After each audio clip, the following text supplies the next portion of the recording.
कुछ लोग कहते हैं किसान कहाँ दिल्ली में, किसान को कहाँ जरूरत है एमएसपी करने की, इनके पास तो बड़े बड़े साधन है, बड़े बड़े जमींदार है लोग।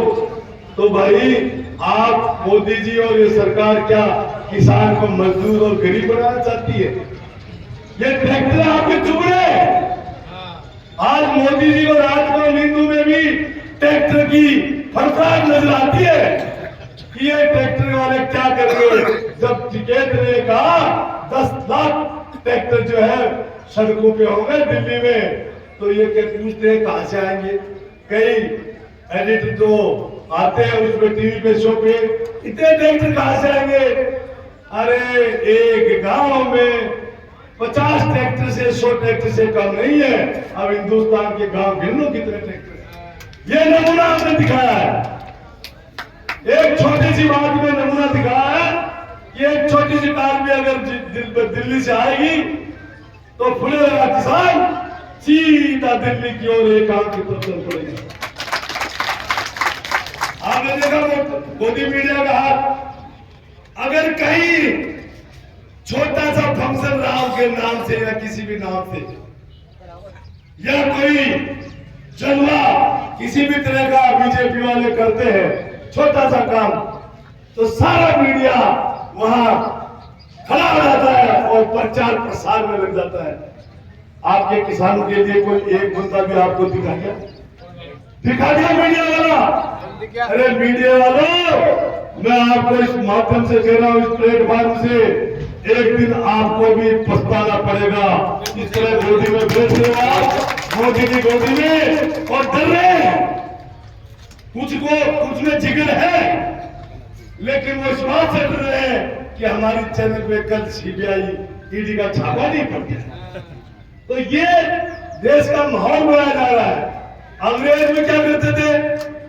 अंग्रेजों का भी यही हाल था कि कोई मुखबिर मिलता था कि वो आदमी आगे आने की कोशिश कर रहा है, उसको जेल में ठोको। क्या कानून? पकड़ो जेल में ठोको। ये मोदी जी भी वही हाल कर रहे हैं। किसी के भ्रष्टाचार मिले या नहीं मिले, लेकिन उसको बंद कर दो किसी न किसी बहाने, ईडी सीडी। अरे अभी विधानसभा चल रही थी, रोहतास टीटी तो सुनी थी, ईडी कहां से आ गई?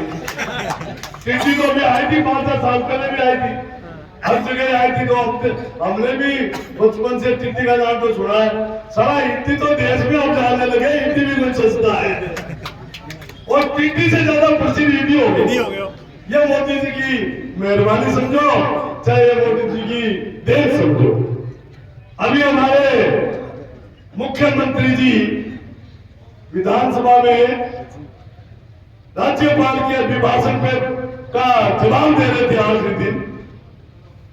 क्या कहा मालूम है? आपने सुना होगा सबने, मैं किसान का बेटा हूं, और हमारे जो कांग्रेस के लोग हैं बड़े किसान हैं, मैं छोटा जमींदार हूं, मैं 8 बीघा का हूं, 7 बीघा का हूं। अरे किसान होता है 100 बीघा का, होता है 4 बीघा का। किसान में भी तुम बड़ा छोटा कर रहे हो, ये छोटा है ये बड़ा है। भाई जिसके परिवार में 4 बच्चे हो गए, 4 के 8 हो गए, वो छोटे परिवार हो गए, छोटे किसान हो गए। और जिसके एक औलाद चलती रही, वो बड़ा किसान हो गया। ये नहीं समझ में आ रही बीजेपी वालों को कि ये तो जन्मदिन का मामला है। किस परिवार में कितने लोग जन्मे हैं, उससे छोटे बड़े हुए हैं। जन्म से ऊपर से नहीं आया छोटा किसान बड़ा किसान। ये तो हमको ट्रैक्टर का मिस्त्री, ट्रैक्टर, इससे ऊपर ये देखते हैं। अरे मैं तो किसान को ये उम्मीद करता हूं, किसान हवाई जहाज भी खरीदे, हवाई जहाज में चले, क्यों नहीं चले? पूंजीपतियों का ही ठेका है क्या? किसान का बेटा क्यों नहीं कर सकता? आज किसान का बेटा पढ़ लिख के इतना बुलंद हो रहा है कि एक दिन देखना कि वो हवाई जहाज अपने गांव में भी उतारेगा, हेलीकॉप्टर भी उतारेगा। लेकिन एक कहना पड़ेगा, अगर आप एक नहीं रहे तो ये हमें बर्बाद कर देंगे, मजदूर बना के रख देंगे। मजदूर कौन कर रहा बंद? ये दिल्ली के अंदर किसान क्या बदमाशी कर रहे हैं? कुछ नहीं कर रहे। किसान बैठे हुए कि दिल्ली जाने दो। क्यों नहीं दिल्ली जाने दे रहे? क्या तकलीफ है दिल्ली में? लेकिन इनको पता है कि किसान कहीं पार्लियामेंट के घेर के बैठ जाएगा तो ये पार्लियामेंट के एक एक पत्थर को उखाड़ के ले जाएंगे। एक एक पत्थर को। इनको एक डर है। और ये बात सही है।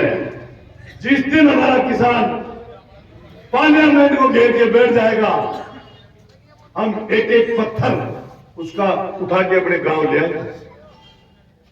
इसमें कोई दो राय नहीं है। अब लोग कहेंगे ये तो बहुत उग्रवादी आदमी है। अगर उग्रवादी क्या हमें छेड़ोगे तो हम चुप बैठेंगे क्या? हमें दिल्ली रोक रहे हो? दिल्ली क्या है? पाकिस्तान में है क्या? दूसरे देश में, ईरान में? दिल्ली हमारे हिंदुस्तान की राजधानी है और हम हिंदुस्तान के बेटे और किसान हैं। तो मुख्यमंत्री जी ने क्या कहा? मैं छोटा किसान हूं। बात सुनना, मैंने भी देखा है, मैं बहुत दुख पाया हूं। मैं ये अरे तुम तो दुख पाने वाले, कभी चाय बेचने वाले की बात करते हो, कभी दुख पाने की बात करते हो। तो तुम्हें इतना ही दुख है किसान से, किसान के बेटे हो। तो मोदी जो कह दो ये अपना इस्तीफा लो। मैं किसान का बेटा हूं, किसान के साथ अन्याय नहीं होगा। अरे तुम्हें कुर्सी मिल गई तो तुम किसानी भूल गए हो। तुम किसानी याद दिला रहे हो किसानों को इस बात के लिए, हमदर्दी के लिए। अगर किसानों की हमदर्दी है तो मुख्यमंत्री इस्तीफा दे, विद्याधर उसके 10 मिनट बाद में इस्तीफा दे दे। 10 मिनट बाद। लेकिन सत्ता का लोभ, लालच बहुत बड़ा होता है। तो मुख्यमंत्री जी हमको गुमराह कर रहे हैं। आधा घंटे तक ये भाषण दिया, मैं किसान हूं।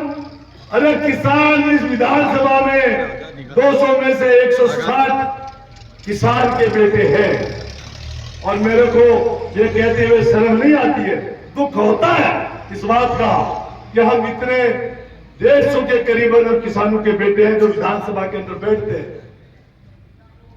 किसी में बीजेपी कांग्रेस छोड़ दीजिए, आज हम किस झंडे के नीचे आए हैं? हम तिरंगे के नीचे आए हैं। हम कोई पार्टीबाजी से नहीं आए। आज किसान में कोई पार्टीबाजी नहीं है। किसान है, किसी भी धर्म में का हो, किसी भी जाति का हो, किसी भी राजनीतिक पार्टी का हो, वो किसान है। और मैं तो भाइयों ये कहना चाहूंगा कि वोट के टाइम आप अपना विचारधारा को ठीक रखो, लेकिन जब किसान वहां अभी शहादत हुई हमारे 2, 3, 4 भाइयों, पहले 750 भाइयों की शहादत हुई। हमारा खून ही नहीं खोलता है। क्या हो गया हमारे खून में? मैं कई बार सोचता हूं कि अपने आप को एक ठगा सा महसूस रखता हूं, एक ठगा सा कि हम इतने लोग हैं विधानसभा में और सब एक बात के लिए आते हैं कि मैं एमएलए रह जाऊं। मैं तो ये कहता हूं, कांग्रेस को भी इस यहां से कह रहा हूं, कांग्रेस का अगर किसान है वो तय कर ले। और बीजेपी का जो किसान का बेटा वह विधानसभा में है, वो इस मोदी के इस कार्य कानून के खिलाफ अपने इस्तीफे दे दे। ये भाई पहला होगा अगर वो बैठ के बात करते हैं। Incoming call from Jabbar Lamina, identified by Truecaller.